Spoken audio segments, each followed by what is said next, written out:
ঈমানের মৌলিক বিষয়, সংক্ষিপ্ত বিষয়, সেটা কি? আমানতু বিল্লাহি, আমি আল্লাহ তাআলার সমস্ত গুণবাচক নামের উপরে ঈমান আনলাম। বলেন সুবহানাল্লাহ। আল্লাহ তাআলার যত গুণবাচক নাম হতে পারে, আল্লাহ তাআলার সমস্ত গুণবাচক নামের উপরে কি আনলাম? আমি ঈমান আনলাম। হ্যাঁ, এবং তাহার সমস্ত হুকুম আমি মানিয়া লইলাম।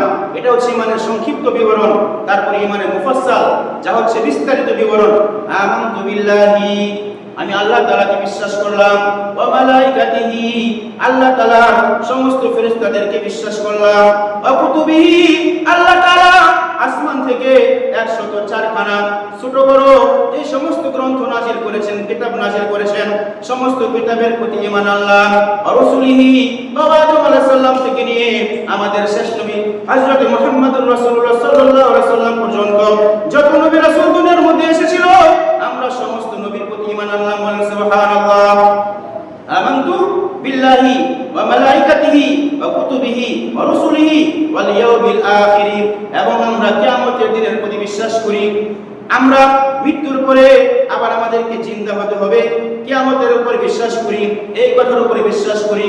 ওয়াল ইয়াউমিল আখির আল কদরি খাইরিহি, এবং ভালো মন্দ যা কিছু হয় আল্লাহ তাআলার পক্ষ থেকেই হয়, অর্থাৎ আমরা তাকদীরকে বিশ্বাস করি, ভাগ্যকে বিশ্বাস করি।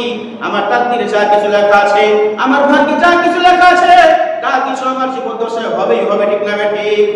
এই বিশ্বাস হচ্ছে ঈমানের মৌলিক বিশ্বাস। ওয়াল কদরি খাইরিহি ওয়া শাররিহি মিনাল্লাহি তাআলা, ভালো মন্দ সবকিছু আল্লাহ তাআলার পক্ষ থেকেই হয়। ওয়াল বা'সি বা'দাল মাউত, এবং আমাদেরকে কাল কিয়ামতের ময়দানে আবার আমাদেরকে পুনরুত্থান হতে হবে, আবার পুনর্জীবন লাভ করতে হবে, কবর থেকে উঠতে হবে।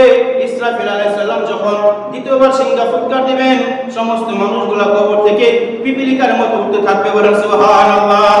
একটা পিপিলিকা, একটা গর্তের মধ্যে লক্ষ লক্ষ নয় কোটি কোটি পিপিলিকা থাকতে পারে কি পারে না? বলেন। তো পিপিলিকা যখন যেভাবে গর্ত থেকে বের হয়ে যায়, ঠিক তেমনি ভাবে কাল কিয়ামতের ময়দানে আপনি আমি কবরের গর্ত থেকে ওই পিপিলিকার ন্যায় বের হতে থাকবো। বের হওয়ার পরে হাসরের ময়দানে রওনা হয়ে যাব। বের হওয়ার পরে আরবের ফিলিস্তিনের ময়দান, ওই ফিলিস্তিনের ময়দানে আমরা হাজির হয়ে যাব। অথবা কোন কোন বর্ণনার মধ্যে আছে আরাফাতের ময়দান। দুইটা বর্ণনা আছে, এই জন্য দুইটাই বললাম। কোন কোন বর্ণনার মধ্যে আছে কিয়ামতের ময়দান হবে আরাফার ময়দান, কোন কোন বর্ণনার মধ্যে আছে কিয়ামতের ময়দান হবে ফিলিস্তিন। বলেন সুবহানাল্লাহ। যাই হোক, ফিলিস্তিন হোক আর আরাফার ময়দান হোক, কিয়ামত হবে আরব দেশে। কোথায় হবে বলেন?